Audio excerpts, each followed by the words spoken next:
Dreams by Ayanda Buyani and Andrei Michael Kielemans. God gives dreams. God has a plan for you. Every human being has a dream. A dream is a mental picture that you can see. A dream is a passion that you have. A dream is something that you need to achieve.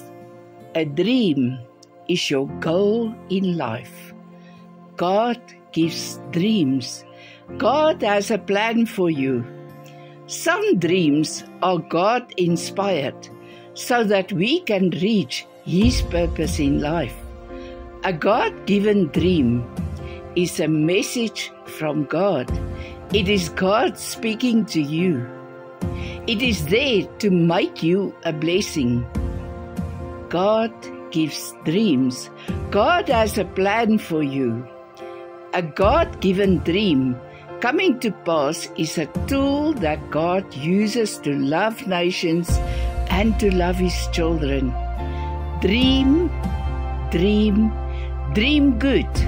Surely He can bring it to pass.